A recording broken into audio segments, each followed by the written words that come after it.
Bonjour et bienvenue à l'émission Ma santé, un choix ou un poids. Mon nom est Danny Fontaine, je suis conseiller en nutrition cellulaire, un gourmand de la santé et un passionné de la santé. Aujourd'hui à l'émission, on reçoit Marie-Claude Demers, conférencière, auteure, réflexologue et conseillère en nutrition. Bonjour Marie-Claude. Bonjour Danny. Ça va bien? Ça va super bien, merci. Oui.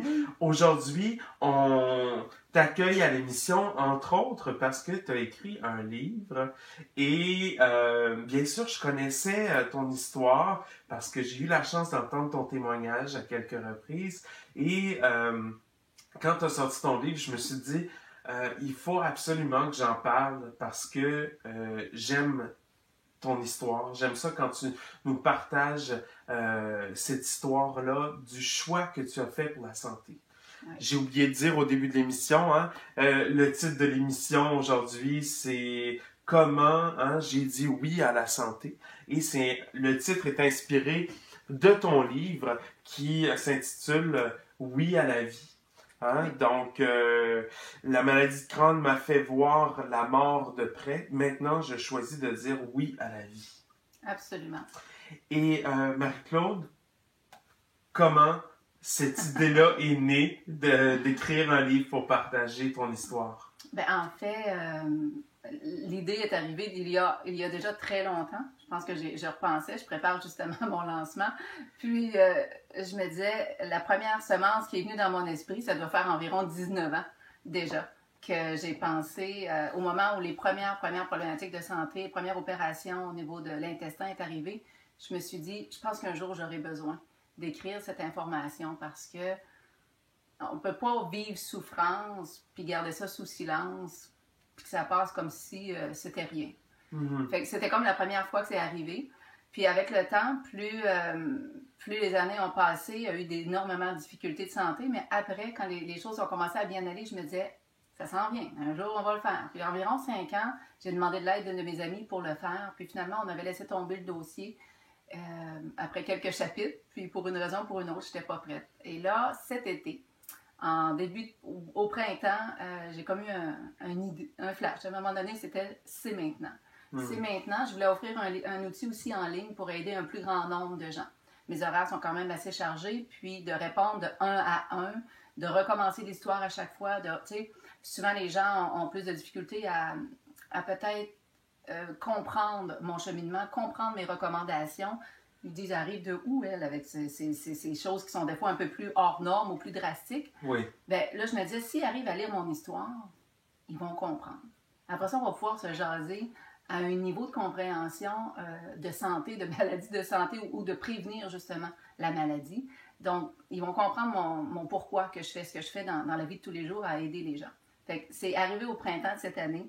Puis je suis bien heureuse que le produit soit déjà sorti et que les gens ont commencé déjà à s'offrir un petit plus en le lisant.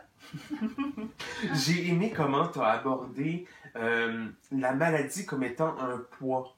J'aimerais savoir comment le poids de la maladie est arrivé dans ta vie. Tu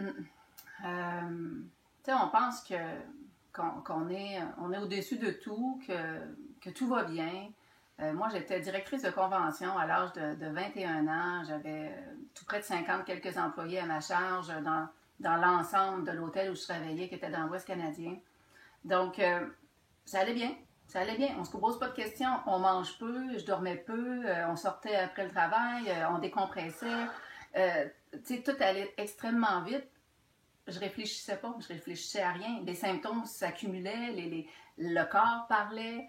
Puis à un moment donné, là, la maladie s'est vraiment installée. Après un voyage au Vietnam que j'ai fait en 96, à un moment donné, ça a coupé au couteau. Là, autant que les choses allaient bien, du jour au lendemain, je me suis retrouvée dans un corps emprisonné. Moi, j'appelle ça une prison.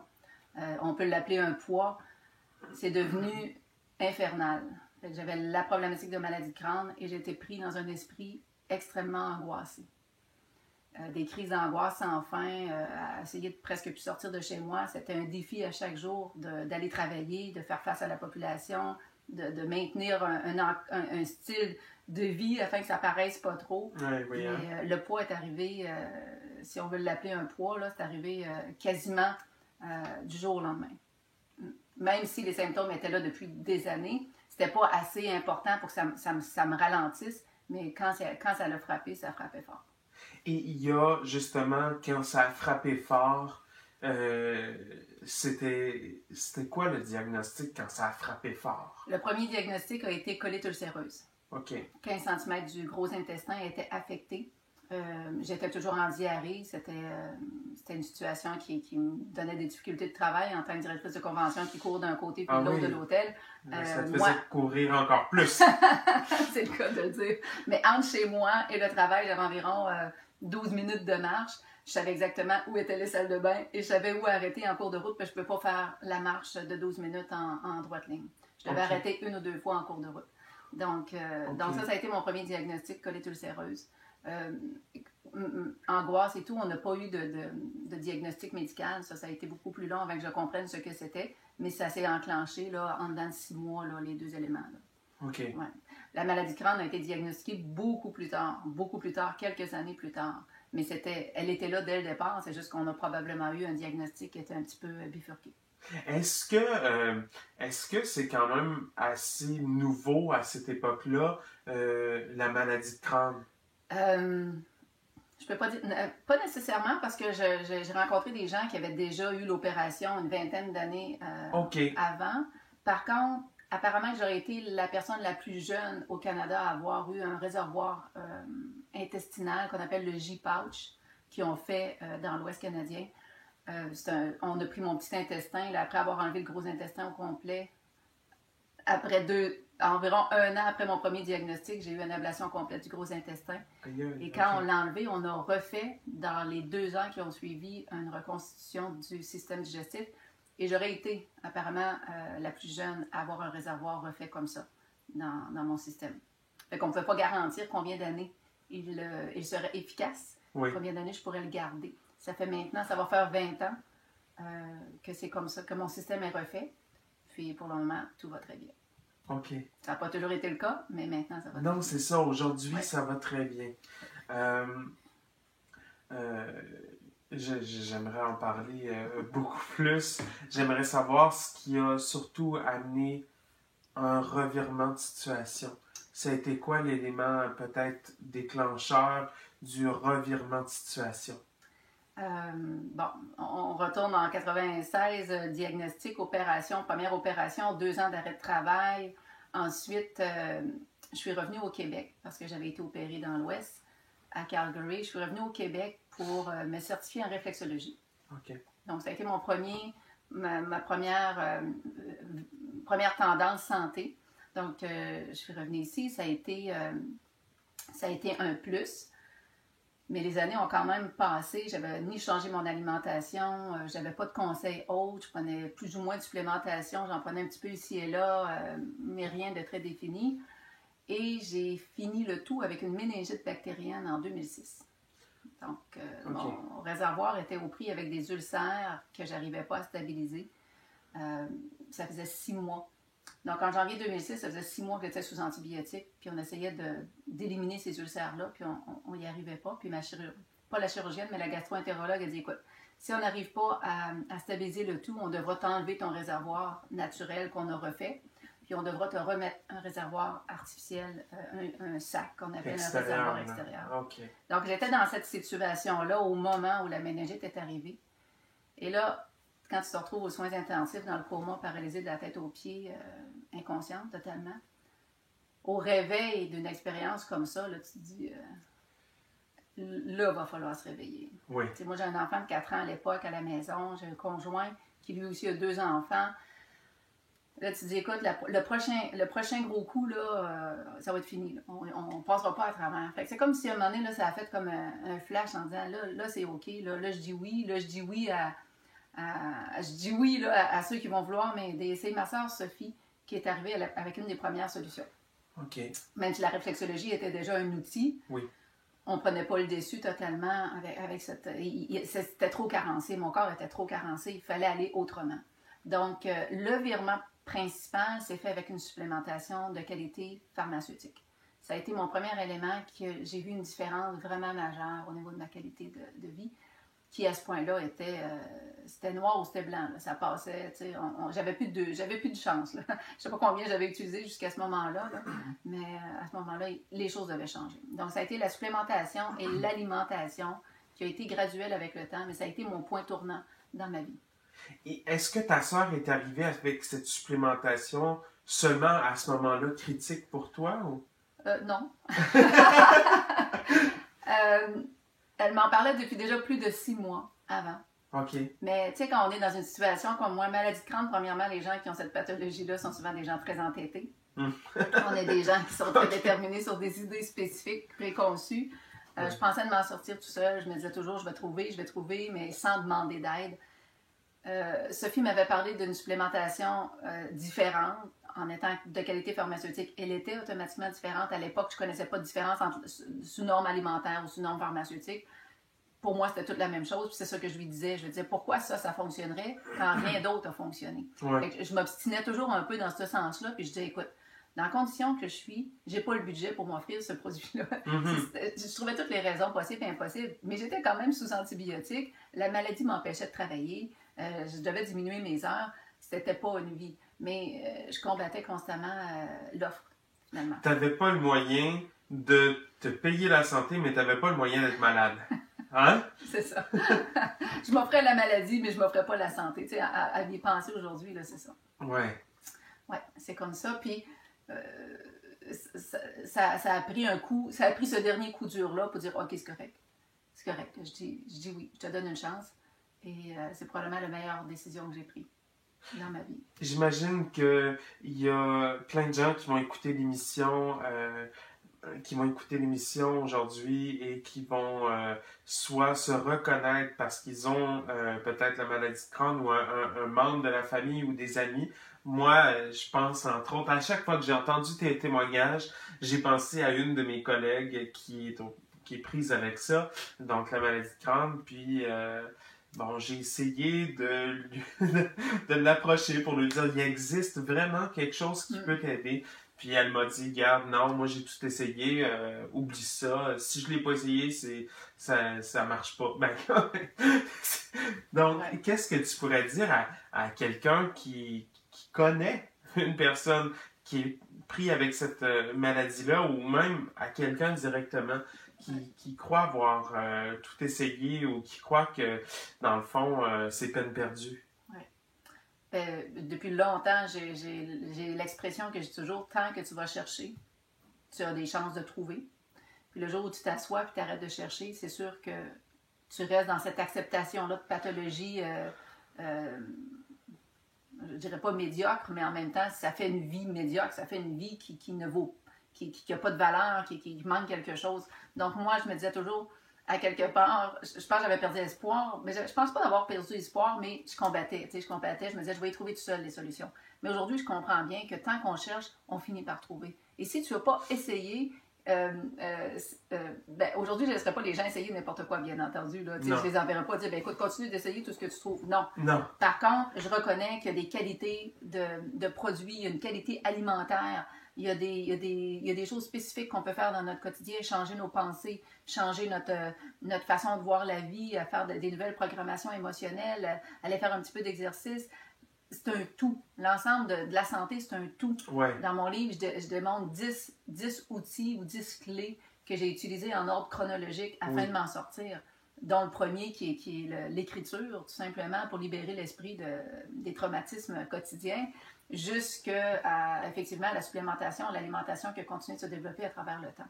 Donc, ce que je dirais à quelqu'un qui a une pathologie et qui ne trouve pas de solution, bien, on continue de chercher, on continue de se donner une chance parce qu'on va trouver. On n'est pas venu au monde malade et on n'a pas de raison de quitter ce monde dans cette condition-là non plus. Et personne n'est venu au monde pour être malade. Non. Puis, hein? C'est pas ça, là, la vie. Là. Non. Et tant qu'à parler des clés, j'aimerais ça que tu nous partages peut-être, j'aime ça que mes invités nous partagent peut-être trois clés qui peuvent faire une différence dans ce choix de la santé. Comme je dis, moi, je les ai écrits sous ordre chronologique, mes clés, mais Je pense pas qu'il y en a une qu'on peut dissocier. Je pense que ça prend un tout, mais si tu en veux 3. Ben oui, parce qu'on va venir lire ton livre. Hein? On va venir lire ton livre. On va avoir les 10 clés à l'intérieur. Puis j'aime ça, le chiffre 10. Mais pour l'émission, on a 30 minutes. Fait que une clé par 10 minutes. On va faire ça vite. Ben écoute, je dirais que puisque je considère que le corps et l'esprit sont tout aussi importants un que l'autre, oui. Il y a 2 types de nourriture à offrir. Nourriture psychologique. Donc, si on va aller aussi simple que s'assurer de ne pas se mettre la tête dans les médias tous les jours pour s'embourber de choses difficiles. Donc, de maintenir un esprit avec des pensées positives, avec des communications positives, oui. Avec des gestes qui nous amènent à avoir une énergie positive aussi. Déjà là, on aide. Si on est toujours en train de parler de la maladie, on va rester dans cette maladie-là. Si on parle de choses plus agréables, on va changer un peu notre taux vibratoire. Donc ça, c'est mon élément numéro 1.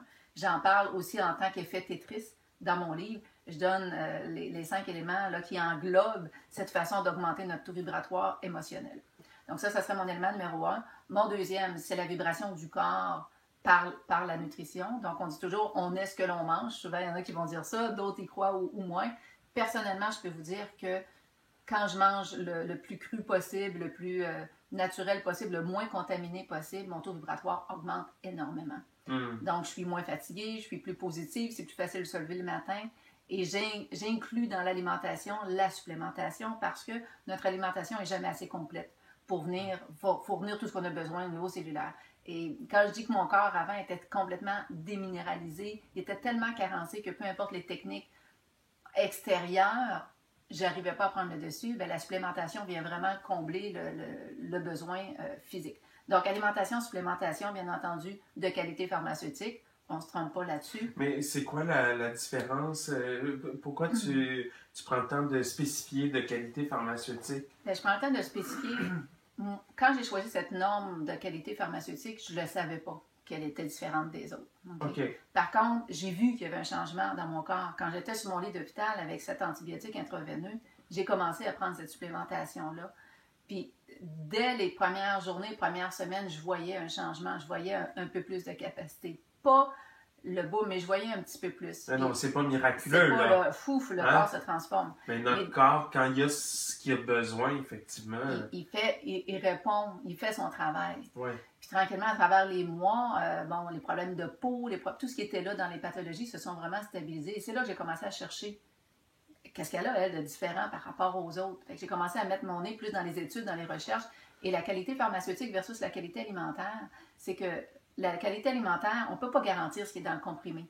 Ce qui est écrit sur le flacon n'est pas toujours dedans. C'est ça une norme alimentaire. On exige un certain pourcentage. C'est-tu 10, c'est-tu 15% que le gouvernement autorise? C'est une chose. Fait que même si j'en prenais, le corps n'arrivait pas à avoir ce qu'il avait besoin. Est-ce qu'on peut dire qu'une norme alimentaire, c'est comme faire une recette de gâteau? Tu ne peux pas garantir qu'il y a la même quantité de sucre dans ce coin-là que dans ce coin-là. Exactement. C'est exactement ça. Okay? Fait qu'on ne peut pas garantir. Fait que sur l'ensemble du produit, on pense qu'il y a autant d'ingrédients, tel ou tel ingrédient, mais ils ne sont pas toujours là. Parce que la norme pharmaceutique, avec les exigences qu'on demande aux compagnies qui fabriquent des produits sous norme pharmaceutique, on doit garantir que dans chaque comprimé, il y a exactement ce qui est écrit sur le flacon. Si j'ai dit que j'allais avoir 1000 mg de vitamine C, on a 1000 mg de vitamine C, pas seulement que 100 mg. Donc, c'est pour ça que probablement qu'au moment où je les ai consommés, ça a fait une énorme différence dans les mois qui ont suivi. Puis ça a poursuivi le processus à travers Maintenant, ça fait 10 ans que je supplémente mon corps. Donc ça, c'est ma clé numéro 2, là, d'utiliser une belle qualité de produits pharmaceutiques avec l'alimentation. Les deux vont ensemble. Okay? La supplémentation. Ouais. Puis l'autre élément, c'est si on me demande un troisième, une clé, je dirais une extrêmement simple, c'est d'aller s'oxygéner. La vie d'aujourd'hui est extrêmement rapide. Souvent, quand on ne se sent pas bien, on est déjà malade, on se dit « Ah, je me sens pas assez apte à y aller. » Juste mettre une chaise dehors et aller prendre l'air, c'est une chose. Aller faire une petite marche de 10 minutes, 15 minutes. Si on pense que faire de l'exercice, c'est 1 heure d'exercice en joguant ou en faisant du workout intense, c'est pas nécessairement ce que le corps a besoin. Le corps a besoin d'un minimum d'oxygène par jour et on peut tous le faire. Donc ça, c'est ma clé numéro 3. et c'est fou parce que, par expérience, ça change aussi l'énergie dans la maison quand on ose sortir s'oxygéner. Parce que c'est aussi ridicule que si tu sors marcher, va marcher avec tes chiens vont être moins tannants dans la maison. Exact. Oui, Hein? effectivement. Le fait aussi de t'oxygéner, ça risque de donner le goût aux autres dans la maison de faire la même chose. Oui. Ça vient vraiment changer l'énergie de l'environnement. Oui. Ah oui, ça c'est sûr. Puis juste notre esprit, par exemple, moi en tant que travailleur autonome, à un moment donné, on vient comme un petit peu congestionné de façon cérébrale et on fait juste sortir dehors, on va prendre une marche de 20 minutes, je reviens, puis les idées sont plus claires, sont différentes. Je suis capable souvent de dénouer des conflits là, de programmation horaire ou autre, juste parce qu'on a changé la façon dont notre vibration était. Marie-Claude, j'aimerais revenir au livre. Dans le fond, j'ai un ami qui m'a dit Danny, tu as une entrevue avec Marie-Claude. Il faut que je te dise que j'ai dévoré le livre. Quand j'ai commencé à le lire, c'est le livre que j'ai lu le plus vite de toute ma vie parce que il nous donne le goût de lire le prochain chapitre, de lire le prochain chapitre. Il est accessible. Il m'a dit, je me suis senti ému parce qu'effectivement, on est ému, on se sent dans ton livre impliqué dans ce que tu vis. Hein? C'est comme si on vivait avec toi. Et j'ai eu que des éloges aussi au sujet du livre. Aujourd'hui, on parle de ton vécu, de ce que tu nous partages dans ton livre.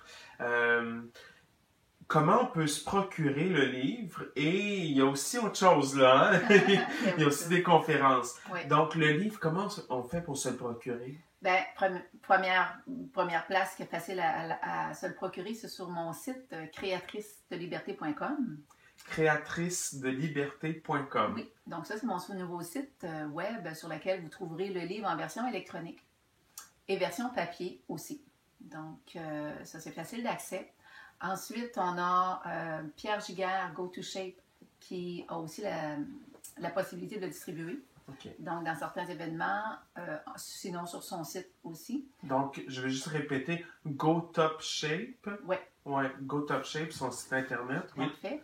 Et il est en train d'être positionné sur Amazon aussi. Donc, de façon plus internationale, parce que j'ai quand même une bonne clientèle du côté de l'Europe, qui était moins facile de poster le livre. Et ce qu'on voit, c'est que les gens, bon, oui, la version électronique, c'est bien, mais on semble trouver que les gens l'aiment en papier, puis ils veulent l'avoir en version originale comme ça. Oui. Donc, à ce moment-là, je l'ai mis entre les mains d'Amazon pour pouvoir le distribuer de façon internationale.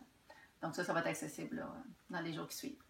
Et au début de l'émission, je t'ai aussi présenté comme conférencière. On a aussi, avant l'émission, parlé des conférences en lien avec ton livre. En lien avec... Tu veux nous en parler aussi? Oui. Moi, ça fait longtemps que je suis conférencière. Ça fait quand même 10-11 ans que je fais des conférences dans le domaine de la santé et du bien-être. Des fois, c'est bon sur la supplémentation, des fois, c'est sur l'alimentation. Aussi, l'automne dernier, j'ai travaillé aussi avec la réflexologie. Donc, c'est pour moi toujours une passion de redonner aux suivants mes connaissances. Qu'est-ce que je fais maintenant avec le livre? C'est une petite une petite affaire différente. C'est d'amener les gens, là, peu importe qui me fait venir comme conférencière dans une entreprise ou dans un regroupement d'entraide ou autre. C'est adapté à chacun aussi de leur clientèle, mais surtout de parler qu'il y a de l'espoir. Il y a toujours... on a des vies qui sont très, très rapides, puis souvent les gens se retrouvent en difficulté, ils ne savent plus quelle porte prendre, qu'est-ce qu'on fait? Qu'est-ce qu'on fait pour virer la situation à l'envers? Bien, moi, j'aime, à travers ces conférences-là, démontrer aux gens qu'il y a des outils, il y a des solutions. Puis peu importe où vous êtes dans votre vie aujourd'hui, à quel point c'est difficile, que ce soit physique, émotionnel, en famille ou autre, il y a toujours cette force-là en nous qui est présente et qu'on est capable de laisser émerger. Et c'est ce que j'aime partager à travers ces conférences-là, à travers de l'humour, à travers des émotions, à travers quelques petits outils que je peux partager aussi. Donc, des conférences qui ne sont pas beaucoup plus qu'une heure et quart, mais qui viennent vraiment donner comme un souffle. Tu sais, on sort de la conférence et on est comme « Wow, je suis prêt moi aussi à aller de l'avant puis à faire une différence dans ma vie puis à faire des choses différentes. » Puis si j'ai des choses que j'ai mis en oubli puis que j'ai mis en sommeil depuis longtemps, c'est peut-être le temps de passer à l'action. Parce que je crois profondément que cette vie est extrêmement courte, trop courte pour qu'on perde notre temps à travers la maladie l'inquiétude, la souffrance. Fait que c'est un peu vers cette tendance-là que je vais amener les gens, de dire, OK, je fais ce que j'ai à faire, puis je mets du bonheur de plus dans mon quotidien. Fait que c'est ça, ça englobe un peu ça, mes conférences. OK. Et on n'en a pas parlé encore, ton état de santé actuel, parce que là, on a connu un peu ton cheminement. Ton état de santé actuel, qu'en est-il? Parce que tu es rayonnante, hein, tu es débordante d'énergie aussi. La santé va super bien. Ça, c'est une chose auquel je suis extrêmement reconnaissante, mais je réalise aussi que je vais extrêmement bien parce que je fais ce que je fais. Je fais ce que je fais dans le sens que tous les outils que j'offre dans mon livre, justement, je les mets en pratique. Puis je les mets en pratique depuis une dizaine d'années. Ils ont été graduels. J'ai été faire des tests dans un institut médical au cours de la dernière année et on démontre que dans mon système sanguin, là, au niveau de la cellule, on ne retrouve aucune trace de maladie de Crohn pour le moment. On démontre aussi au niveau de mes tests de sang, quand j'ai fait aussi des changements alimentaires, là, le sans gluten, le sans produits laitiers qui est arrivé depuis plusieurs années déjà, mais au moment où j'ai fait ces changements-là, mon taux d'inflammation a diminué, mon taux de fer a augmenté. Donc, même de façon médicale, on est capable de démontrer que ma santé va bien. C'est pas juste dans une apparence, c'est vraiment dans une constatation prouvée, démontrée. Donc, je dis pas qu'on est toujours... on n'a jamais une petite baisse, des fois une petite fatigue où on pousse la machine un peu trop. J'ai appris aussi à savoir quand c'était le temps de ralentir. Écrire un livre comme ça en si peu de temps a été pousser la machine quand même à une certaine limite.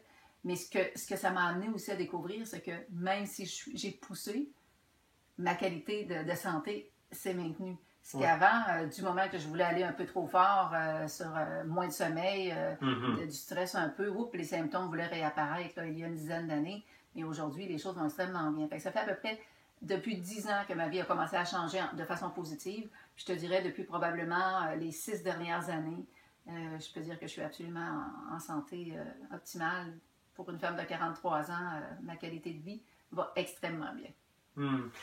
Et j'aime entendre ça parce que quand notre santé, justement, est optimale, ça ne veut pas dire qu'on ne prendra pas le petit virus qui passe par là, mais on a la force de le combattre beaucoup plus rapidement. Et ça a un gros impact sur notre niveau d'énergie, de pouvoir combattre quelque chose en 2-3 jours ou en une semaine, quand d'autres, ça peut s'étirer sur 3 semaines, un mois. Ça fait toute la différence. Oui. C'est ce que je constate aussi. Moi, avant, j'avais vu ma condition intestinale, j'avais des gastro. 2 à 3 fois par année. Puis moi, parce que j'ai plus de gros intestins, c'est une hospitalisation à chaque fois. Donc, perdre 3, 4, 5, 6 semaines par année pour cette condition-là, quand on est des travailleurs autonomes, ça compte. Hein?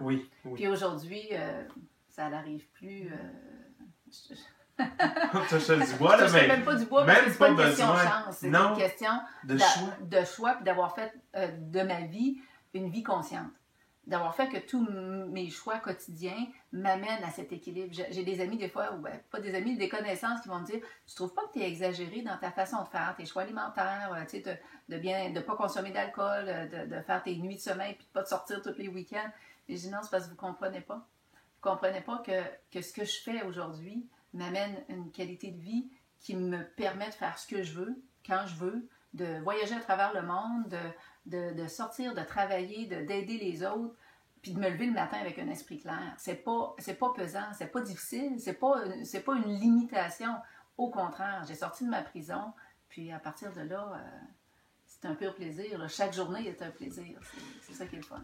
Marie-Claude Demers, tu nous laisses avec une note merveilleuse et je veux, en terminant l'émission, te remercier pour ta générosité. Je vous rappelle le titre du livre « Oui à la vie ».